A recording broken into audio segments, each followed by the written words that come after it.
ভাইকে চিরজীবন স্মরণ করে যাব।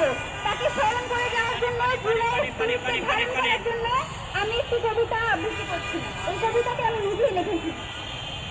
অদম্যতার সাহসিকতা, নেই কোনো স্বৈরাচারীদের সাথে পৃষ্ঠপোষকতা।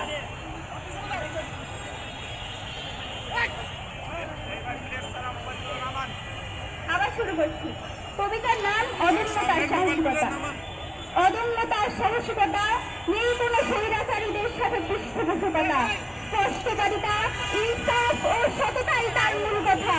সে ইনকিলাবের মাওলানা, ইনসাফের ফেরিওয়ালা, সততার উদাহরণ, স্বৈরাচার বিরোধী কণ্ঠস্বর। সে অদম্য সাহসিকতার গল্প, তার সাহস সার্বভৌমত্ব রক্ষার শিল্প, তাই তো সে অমূল্য। সে উন্মাদ, সে ভাসানী, সে ক্ষুদিরাম বসু ও প্রতিবাদের কবি। সে আগ্রাসন ও আধিপত্য বিরোধী প্রাণী। সে জুলাইয়ের ধারক, সাহসিকতাই তার বাহক। মাওলানা আব্দুল হামিদ খান বলেছিলেন, ভাষা আমার, কুকুর আমার। সেও বলেছে একই কথা, তবে অনায়াসেই সে হতে পারে বাংলার দ্বিতীয় মাওলানা। সে কাপড়, সে সে চলে গেল, জন্ম দিয়ে গেছে লক্ষ্য স্পষ্টবাদী। সে বলেছিল, আমি তাই করি ভাই যখন চাহে মন যা, করি শক্তির সাথে ভাড়াবাড়ি, করি মৃত্যুর সাথে পাঞ্জা।